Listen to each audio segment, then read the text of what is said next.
എന്ത് തോന്നിയാസാണ് ചെയ്യുന്നത്? നിനക്ക് സുജൂദും റുക്കൂഉം ചെയ്യാൻ കഴിയുന്നില്ലെങ്കിൽ അപ്പൊ ഇരുന്നോ കസാലയിൽ.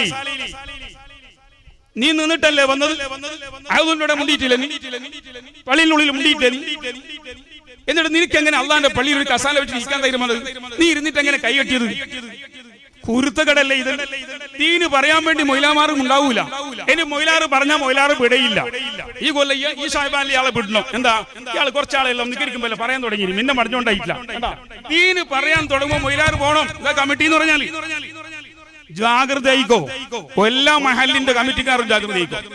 നിനക്ക് ഭയപ്പെടാത്തത് കൊണ്ടോ, നിന്നെ ബഹുമാനിക്കാത്തത് കൊണ്ടോ, നിന്നെ സ്വീകരിക്കാത്തത് കൊണ്ടോ നീ ആരെങ്കിലും ഒഴിവാക്കിയിട്ടുണ്ടെങ്കിൽ നിന്നെ കൊണ്ട് അല്ലാഹു തആല നാളെ ആ ലെറ്റർ നീ എഴുതിയ ബുക്കുണ്ടല്ലോ, കമ്മിറ്റി ചെയ്ത ബുക്ക്, ആ ബുക്ക് ഖിയാമത്ത് നാളിൽ വായിക്കും. ഇഖ്റ കിതാബക, വായിക്കണം നിന്റെ ബുക്ക്.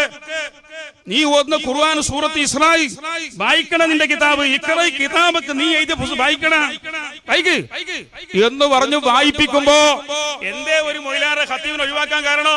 പ്രസിഡന്റ് പറഞ്ഞ പോലെ കേട്ടില്ല, സെക്രട്ടറി പറഞ്ഞ പോലെ കേട്ടില്ല, കമ്മിറ്റിക്കാർക്ക് ഭയപ്പെടുന്നില്ല, കമ്മിറ്റിക്കാരെ പേടിക്കുന്നില്ല.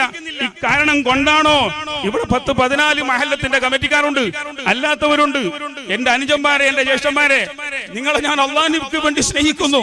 അതുകൊണ്ട് ആവശ്യമില്ലാത്തൊരു കാര്യം നിങ്ങൾ പേന കൊണ്ട് എഴുതരുത്, ചർച്ച പറയരുത്.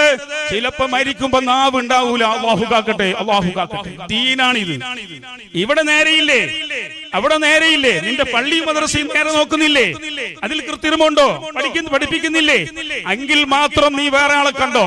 നിന്നെ ആദരിക്കാണ്ടതിന്റെ പേരിൽ, നിന്നെ ബഹുമാനിക്കാണ്ടതിന്റെ പേരിൽ ഒരു പള്ളിന്റെ ചെറിയ ഒരു തണ്ണി മുക്കറിനവരെ നീ മാറ്റിയിട്ടുണ്ടെങ്കിൽ നിന്നെ പടച്ച റബ്ബിന്റെ കോടതിയിൽ ഇട്ട് ചോദ്യം ചെയ്യുമെന്ന് ആഖിറത്തിൽ വിശ്വാസമുള്ള എല്ലാ കമ്മിറ്റിക്കാരും മനസ്സിൽ വെച്ചോളി.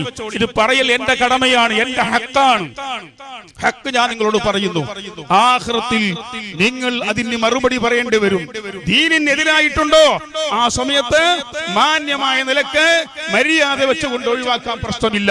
അല്ലാതെ നിന്നെ അനുസരിച്ചില്ല, നിന്നെ ഭയപ്പെടുന്നില്ല, നിനക്ക് വില വെക്കുന്നില്ല, നിനക്ക് വഴിപ്പെടാൻ പറഞ്ഞിട്ടില്ല. അള്ളാഹ്ക്കും അള്ളാന്റെ റസൂലിനും ദീനും വഴിപ്പെടാനേ പറഞ്ഞിട്ടുള്ളൂ. അതില്ലേ എങ്കിൽ ഒഴിവായി. അള്ളാഹു നമ്മളെ കാക്കട്ടെ.